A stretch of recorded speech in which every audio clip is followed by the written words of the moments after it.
Hello guys, welcome back to my channel. So today we are going to do chapter number 3, analysis of risk and return.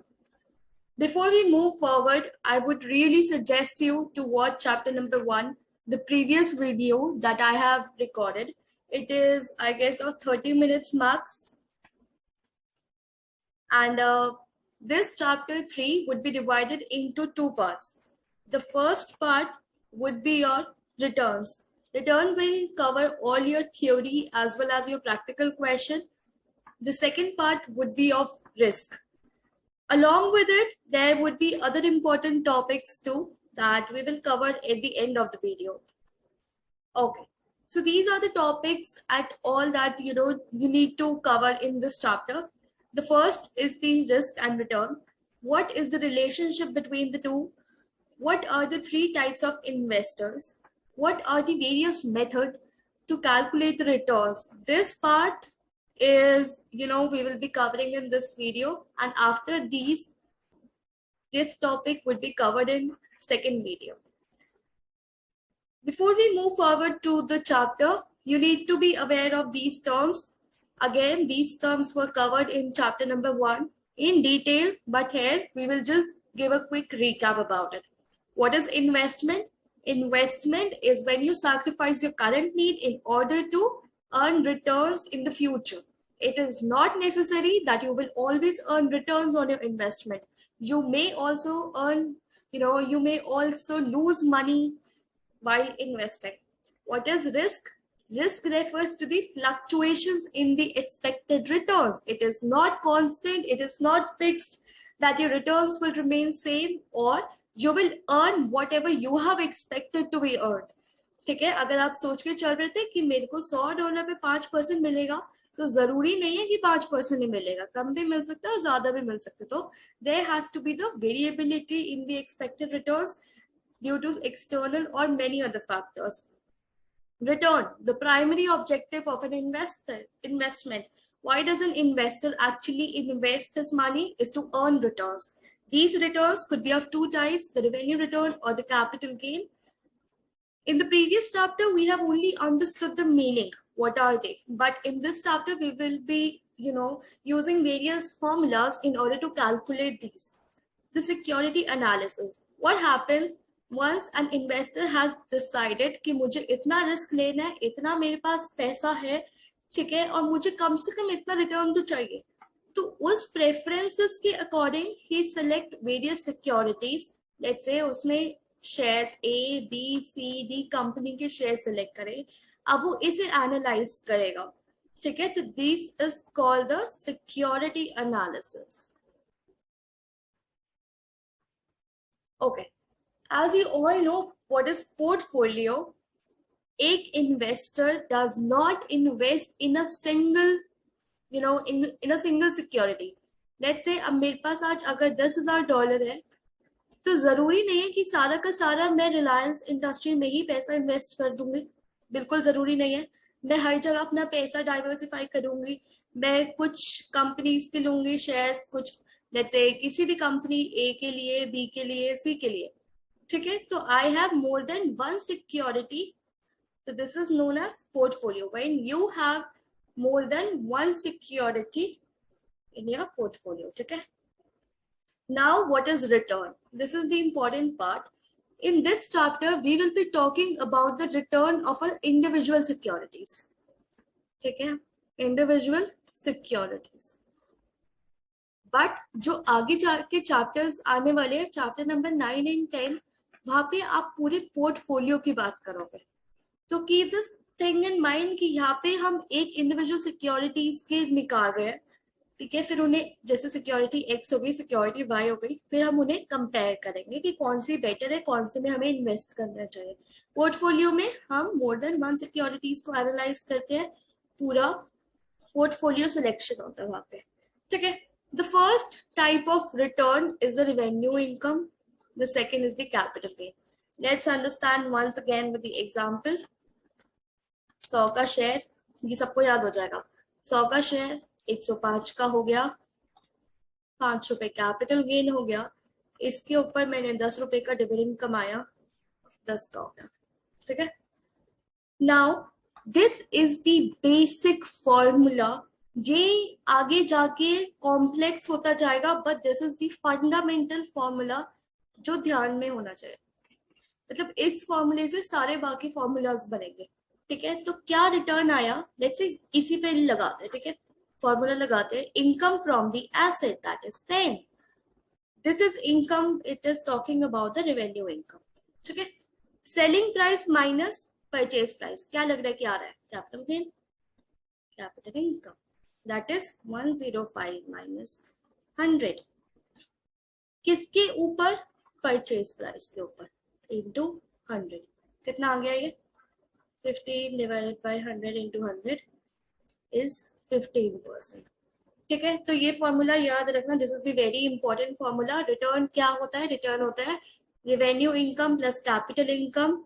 अब उसे अगर percentage में करना है तो divided by purchase price into 100. अब देखो, मैंने कहा रिटर्न, अब डिपेंड करता है मैंने कैसी सिक्योरिटी में पैसा इन्वेस्ट किया है. क्या मैंने इक्विटी में पैसा इन्वेस्ट किया है, या मैंने बॉन्ड में पैसा इन्वेस्ट किया. इक्विटी में पैसा इन्वेस्ट किया तो मुझे क्या मिलेगा, डिविडेंड. बॉन्ड में पैसा इन्वेस्ट किया तो क्या मिलेगा, interest.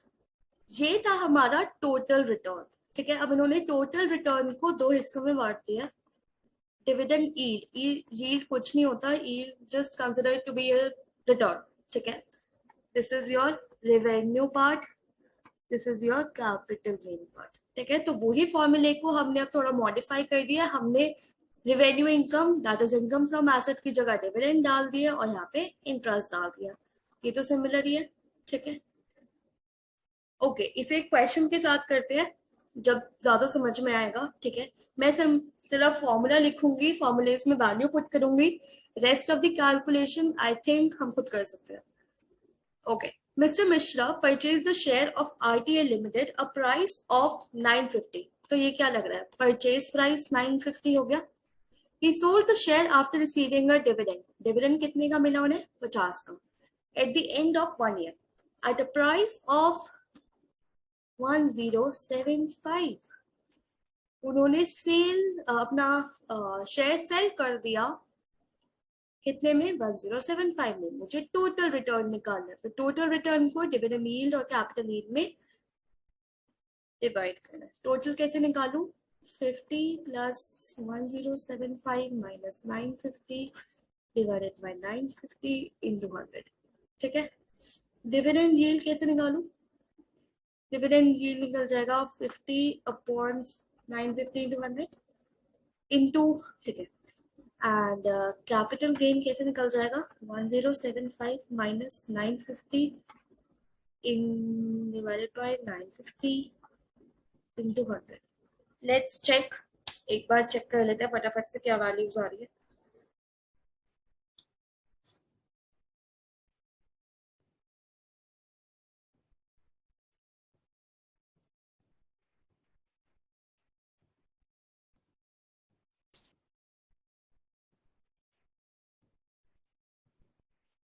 Okay, this is coming out to be 18.42.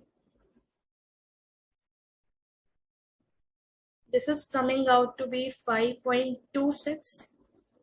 And this is coming out to be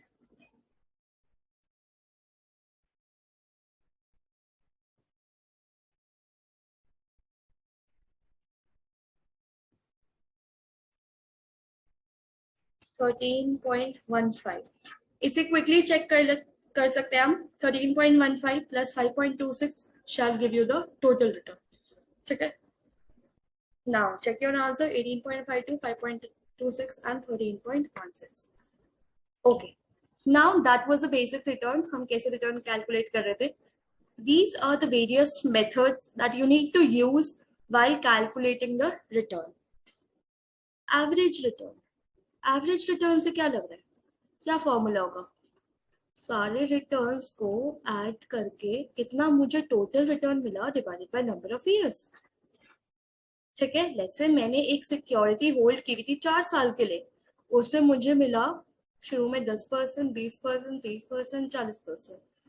तो इसमें मुझे एवरेज कितना मिला, is the sum of this divided by 4. ठीक है, जियोमेट्रिक मीन क्या होता है, इसमें हम कोई कंपाउंडिंग नहीं कर रहे, ठीक है, इसमें हम एक कंपाउंडिंग कर देते हैं।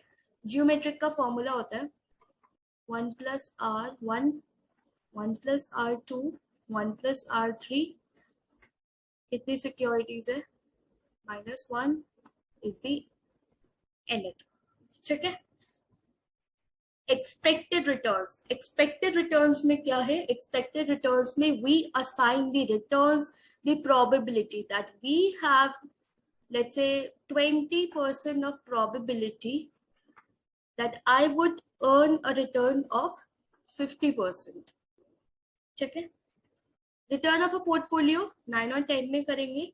होल्डिंग पीरियड रिटर्न, मुझे कितना पूरे जितना मैंने होल्ड किया हुआ है, लेट्स से 20 साल मैंने एक सिक्योरिटी होल्ड की हुई है, तो मुझे कितना रिटर्न मिला, किससे निकालूंगी, होल्डिंग पीरियड रिटर्न से। एनुअलाइज्ड रिटर्न, ये हम सिर्फ इसलिए use, so effective annualised return क्या होता है, देखो अब तुमने 3 सिक्योरिटीज होल्ड की हुई है, लेट्स से ये 6 महीने के लिए, ये 1 साल के लिए, ये 20 साल के लिए, ठीक है। You can not just compare these 3 securities, why, because आपका होल्डिंग पीरियड बहुत अलग है। एंड जब भी आप रिटर्न की बात करते हैं, आप ऐसे बात करते हैं, मुझे 10% पर एनम रिटर्न मिला, मुझे 20% पर एनम रिटर्न मिला, ठीक है। तो मैं इसे कंपेयर कैसे करूं, आई विल कंपेयर जब मैं इनके रिटर्न्स एनुअलाइज कर दूंगी, क्या कर दूंगी, एनुअलाइज कर दूंगी, सो दैट इनके जो रिटर्न्स है वो पर एनम की फॉर्म में एक्सप्रेस हो जाए। इसकी वजह से हम बहुत अच्छे से इन्हें कंपेयर कर पाएंगे, we could take a better investment decision once again. What are the absolute returns, absolute returns are those returns जहां पे आप अपना टोटल रिटर्न निकाल रहे हो, but you are not considering the factor of risk, कि इस इन्वेस्टमेंट में कितना रिस्क है। ऑफ कोर्स अगर आप कहीं पैसा अपना इन्वेस्ट कर रहे हो, उसमें रिस्क तो डेफिनेटली होगा, ठीक है। ऐसी कोई इन्वेस्टमेंट नहीं होती जहां पे रिस्क फ्री, पैसा डूबने के चांसेस है, पैसा बढ़ने के चांसेस, ठीक है। तो ABC, हर सिक्योरिटी में हर अलग रिस्क है, क्या पता ये ज्यादा रिस्की हो या ये कम रिस्की हो। सो एब्सोल्यूट रिटर्न्स जब मैंने निकाले हैं, I am not considering the risk factor, but to compensate the risk factor, I am calculating another return, that is risk adjusted return.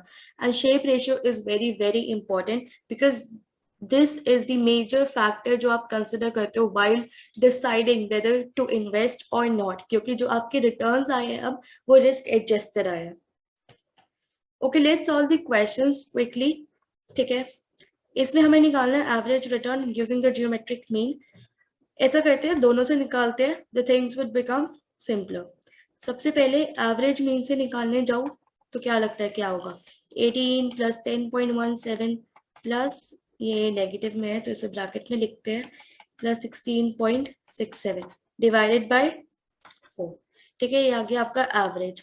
अगर यही चीज मैं जियोमेट्रिक से फॉर्मूला से करने जाऊं तो दिस वुड बिकम दिस 4, 1 + 18%, 1 + 10.7%, ये नेगेटिव में तो ये 1.796%, 1 + 16.67%.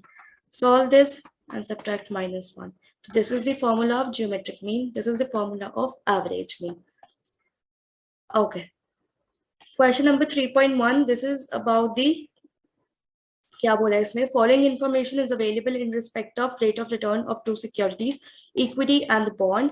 ये आपको प्रोबेबिलिटीज दे दी है, ये आपको इक्विटी का रिटर्न दिया है और बॉन्ड का रिटर्न दिया है। कहता है suppose an investor has 20,000 to invest, जिसमें उसने 14,000 रुपए आपके इक्विटी में इन्वेस्ट किए एंड बाकी 6,000 रुपए आपके बॉन्ड में इन्वेस्ट किए। तो can I calculate weights, weights क्या होते हैं, वेट्स इज द परसेंटेज, ठीक है। इसके एक बार वेट्स निकाल के देखते हैं कितना पैसा किस में इन्वेस्ट किया कितना, तो 14 divided by 20 into 100, so he has invested 70% in this and 30% in this, ठीक है। This kind of question would come in your chapter 9 and 10, but हम यहाँ पे भी कर सकते हैं, this is very easy। कैसे करेंगे, एक करके देखते हैं।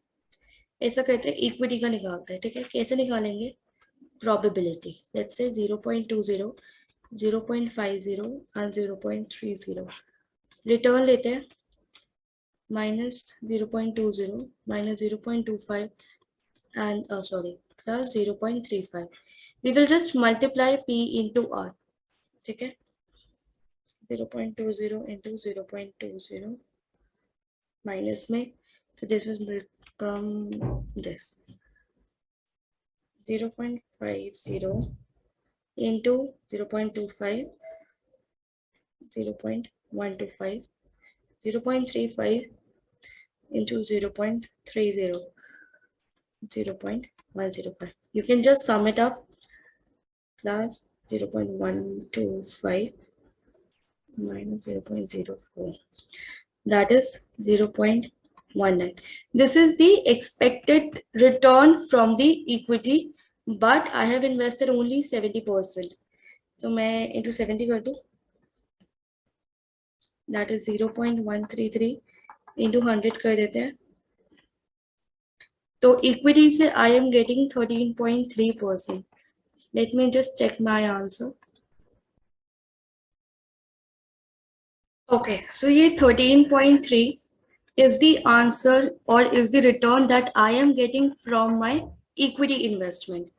Now let's calculate the bond. ये करना compulsory है because यहाँ पे expected return of the portfolio पूछा है and portfolio consists of both equity and bond.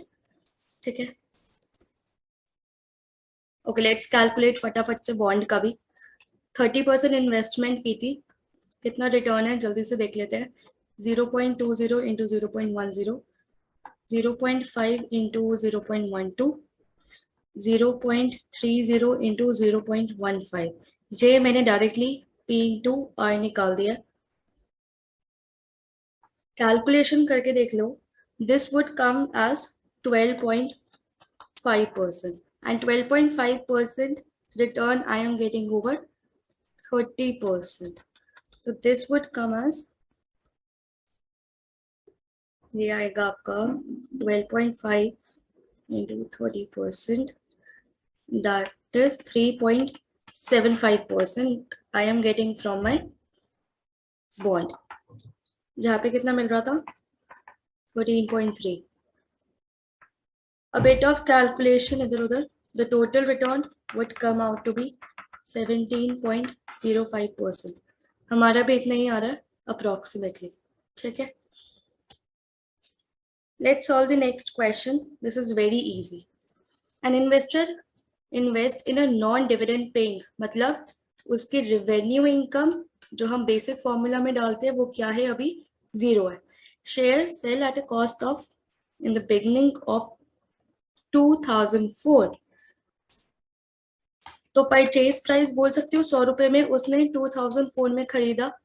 At the end of 2013, after approximately 9 years, he sells the share price कितने में बेचा 150 में. Holding period return, basic formula लगाते हैं रिटर्न का, confuse नहीं होते होल्डिंग पीरियड रिटर्न से. Revenue return plus capital gain divided by purchase price into 100. Revenue income मुझे 0 दी हुई है, कैपिटल डायरेक्टली निकाल सकती हूँ.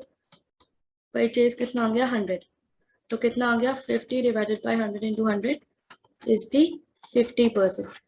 अच्छा, just tell me one thing, ये जो 50% आया है, what can you conclude about this 50%? ये आया क्या है? मतलब क्या हम कह सकते हैं ये 50% पर एनम रिटर्न है? Definitely not. क्यों? क्योंकि हमने यहाँ पे होल्डिंग पीरियड रिटर्न निकाला है, which means that over a period of 10 years. 10 years कैसे आया? From 2004 to 2013. Why did I take 4? Because यहाँ पे हमने बिगनिंग में इन्वेस्टमेंट किया.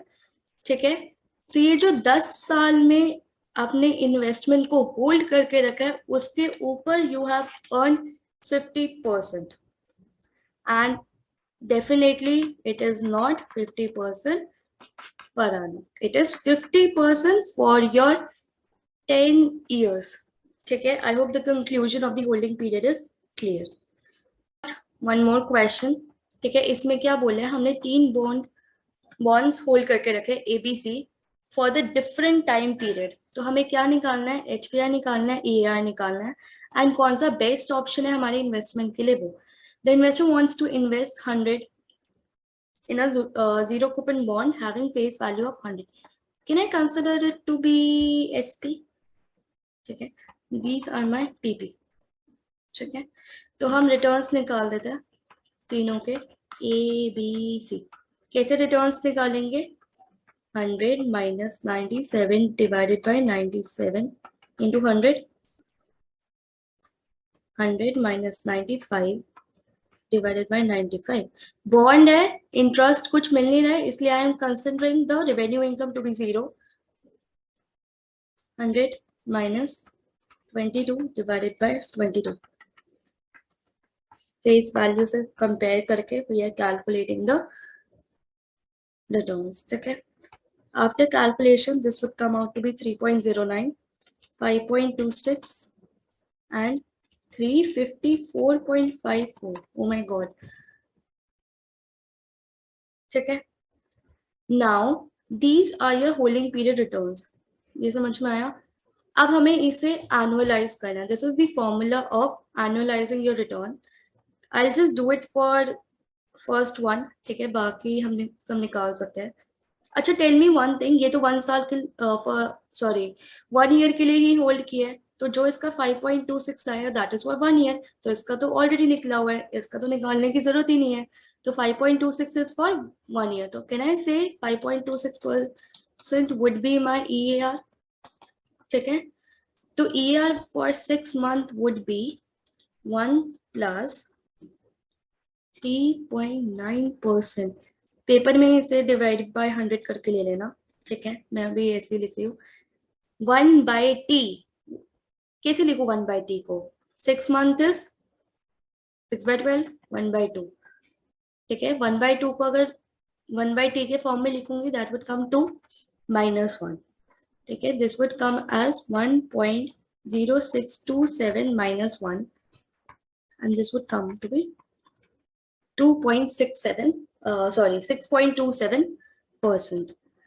सो अगर मैं EAR कंपेयर करूं, this is 6.27% and 5.26%। What do you think among A and B which one is better? Of course this one is a better।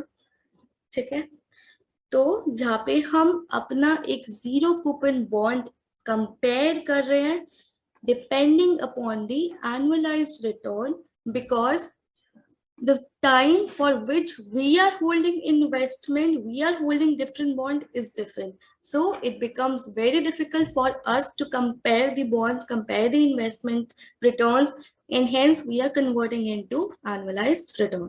This was the overall conclusion of this. Okay, every method has limitations. तो हम दो methods की limitations discuss कर सकते हैं because this is very important. Arithmetic mean में हम क्या कर रहे थे, sum of return divided by number of years. क्या हमने कंपाउंडिंग कंसिडर की थी? No, we consider compounding in the geometric method. Remember, simple average में हम कंपाउंडिंग का इफेक्ट कंसिडर नहीं करते। Average return based on arithmetic mean may at some time give misleading return. Why do you think ये misleading returns देता होगा? Let's do it with an example. ठीक है, a investor buy a share of 20। कितने का खरीदा? 20 का खरीदा। 25 का प्राइस हुआ 1 साल बाद, एंड सेकेंड ईयर में वापस 20 हो गया, तो 25% return in the first year and 20% loss in the second year. अगर मैं इसका एवरेज निकालने जाऊंगी तो क्या कहेगा वो कि भाई 25% तो तुम्हारा फर्स्ट ईयर में हो गया रिटर्न और 20% लॉस हो गया सेकेंड ईयर में, तो तुमने इतना कमाया। But do you actually think तुमने कमाया? तुमने जीरो कमाया। क्यों कमाया जीरो? क्योंकि ना तुम्हारा कुछ कैपिटल एप्रिसिएशन हुआ है। अगर हम बेसिक फॉर्मूला देखें, revenue income plus your capital income, revenue sorry purchase price. ठीक है, अगर हम ये देखें, ना ही तुम्हें यहाँ पे कोई डिविडेंड मिले तो रेवेन्यू इनकम तो वैसे ही जीरो हो गई, और ना ही यहाँ पे तुम्हें कोई कैपिटल एप्रिसिएशन मिला तो वो तो जीरो ही हो गई। तो रिटर्न्स तुम्हारे एक्चुअली जीरो आए, लेकिन तुम्हारा ये फॉर्मूला 2.5% दिखा रहा है बिकॉज ये तुम्हारा जो सिंपल एवरेज है। ठीक है। Holding period returns, holding period method के क्या लिमिटेशन है? Let's consider phase to consider how long it took to earn the return. Why do you think ऐसा होता है? मैंने 6 साल होल्ड करके रखा, ठीक है, मैंने 10 साल होल्ड करके रखा, अब मैंने टोटल रिटर्न बता दिया भाई, मैंने 50% इसमें कमाया है और 10% इसमें कमाया है। ऑफ कोर्स मैंने इसमें ज्यादा या कम कमाया होगा, ठीक है। मुझे ये नहीं बता रहा कि मुझे कितने साल लग गए रिटर्न कमाने के लिए। पॉसिबल है 1 2 3 4 5 6 में लास्ट के 2 साल कंपनी इतना अच्छा करी हो कि ये सारा रिटर्न जहां से आया हो और ये सारा लॉसेस में गया हो, ठीक है। तो it is not telling me कि ये 5% कितना टाइम लग गया मुझे कमाने में, it is telling me total. Can you compare it if you have different holding periods just like we did in the last question? अगर तुम्हारा होल्डिंग पीरियड अलग है, you can not compare your investment returns, तो आपको क्या निकालना पड़ता था? EAR. So this is the limitation of arithmetic and holding period. जल्दी से ओरली डिस्कस करते हैं these question you can practice, ठीक है, कुछ नहीं है इन क्वेश्चंस में, बहुत इजी है। we have already done it once. Face value 100 लेनी है, 6 महीने के लिए होल्ड किया, 1 ईयर के लिए होल्ड किया, 4 ईयर के लिए। तो सबसे पहले क्या करोगे? होल्डिंग पीरियड रिटर्न निकालो, क्या इंटरेस्ट दिया हुआ है, नहीं दिया हुआ, कैपिटल से सीधा रिटर्न निकाल दो कंपेयर करके, जैसे हमने पिछली बारी में किया था, ठीक है। होल्डिंग पीरियड डिफरेंट है, इसलिए हम क्या करते हैं? EAR निकालते हैं, एनुअलाइज करते हैं, जिससे हम अपने इन्वेस्टमेंट्स को कंपेयर कर सके। Next, an investor purchases an equity share, purchase price कितना है? 100.